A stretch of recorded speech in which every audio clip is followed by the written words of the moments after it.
Hey everyone, in this video we're going to take a look at Latin tenses. So really what we're after in this video is trying to figure out what is a tense, right? We hear it all the time, particularly when you're starting out your Latin career. You hear, what's the tense of this verb? And you learn a lot of the tenses as you go. It's something that usually starts right away, no matter what Latin textbook you might be using. But the question is, what is a tense, right? And what we're really asking here is, how do we express time, right? When we're talking about verbs and actions, how do we know when they happened? That's what we're trying to figure out with tenses, and that's what we're going to explore in this video. So the first thing we want to ask is, what is a verb? And this is something a question I've put in other videos before, but it's really simple. You got to remember, a verb is an action word, right? So running, jumping, climbing, raining, and it doesn't have to be a physical action, just the state of being, right? I am, you are, he, she, it is. That's also a verb, but basically it's actions, right? So when we're talking about actions, you want to make sure that you just understand in general what verbs are, or else this is going to be really tricky for you. So for instance, maybe typing, right? If you're typing something, that's a verb. If you're launching something, that's a verb. So again, action words is the key idea here. So what about them? Well, Latin verbs have three aspects to them, and English verbs do too, for that matter. But we'll stick with Latin. They have tense, mood, and voice, okay? And we'll cover all of these in different videos. But what we're really after in this video is tense, right? What is the tense of a Latin verb? And it has to do with time, okay? So when we talk about tense, the word tense comes from the Latin word tempus, which means time, right? We're talking about time, the timing. When did this action happen? Okay, so we want to think about how many ways can we express time. Maybe you've never thought about this, or you just kind of speak English and you don't really think too much about the timing. But when you're dealing with English, Latin, whatever it is, time is a critical idea when it comes to verbs, right? You have to be able to tell your listener when this action happened, right? Otherwise, it would just be really confusing. And there's a lot of different ways to express time in English or in Latin.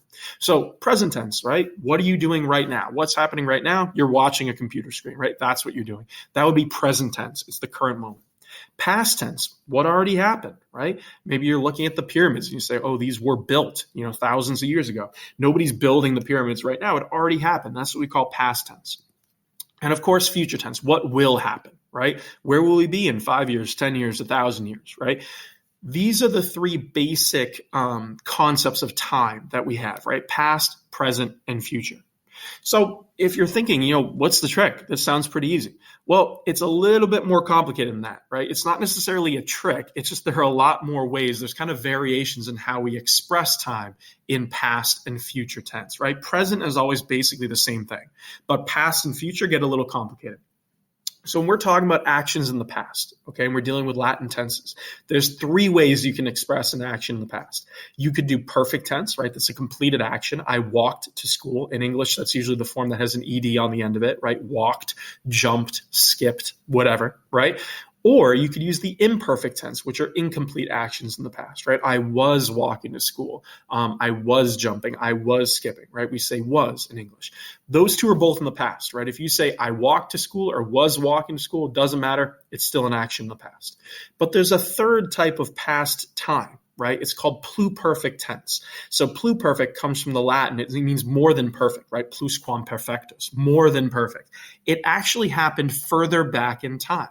So the pluperfect tense is used for actions that happened before other past actions.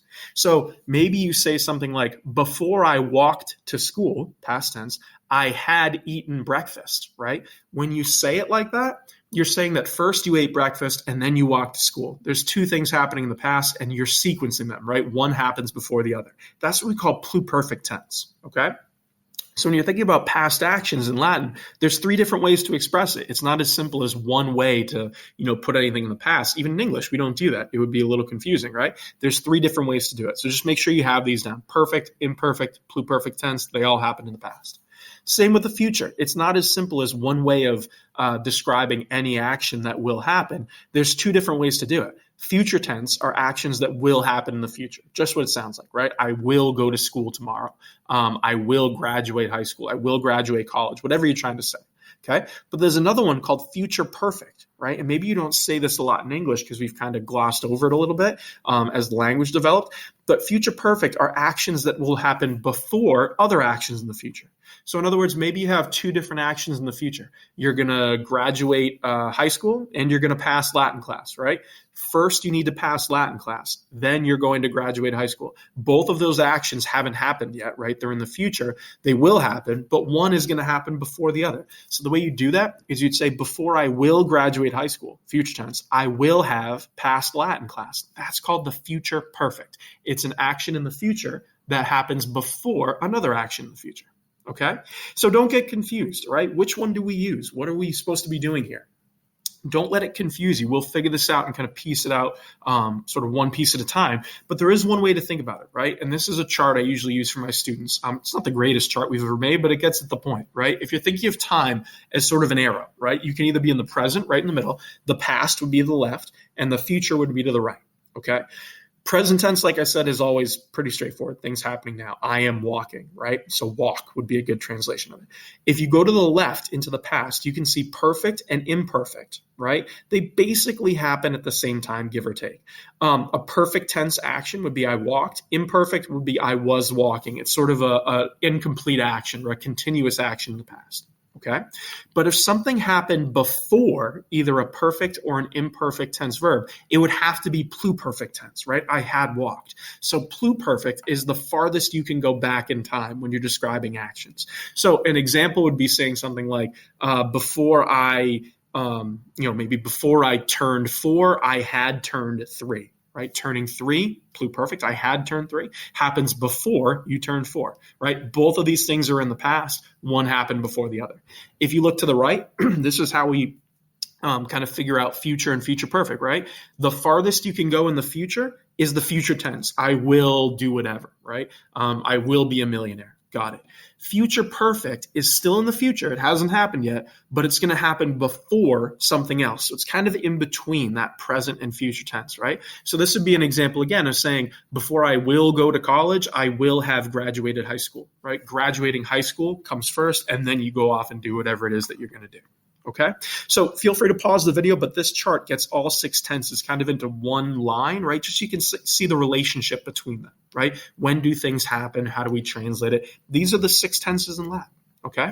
The key idea, though, is tenses are all about time. That's why we call them tenses, right? When you change the tense of a verb, you're not changing the action. You're just changing when it happened, okay? So if you think of all those tenses, let's say you're using the verb to walk.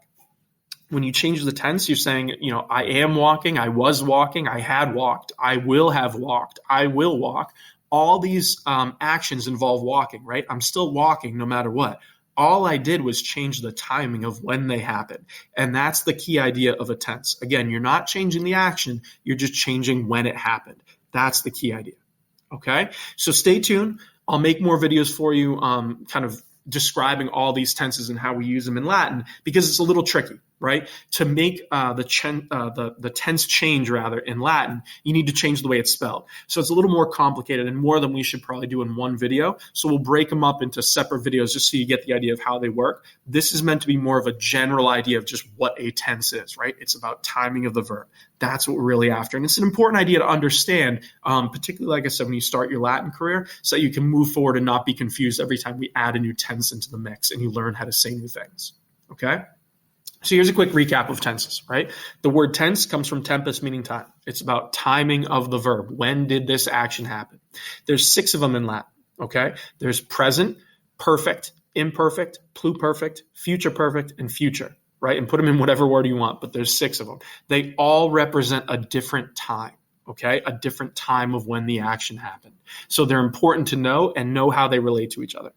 Then we said to change the tense of a verb, you need to change the way it's spelled. Okay, so when you change the spelling, you'll see as you go through Latin, you're changing the timing, okay, which is an important idea.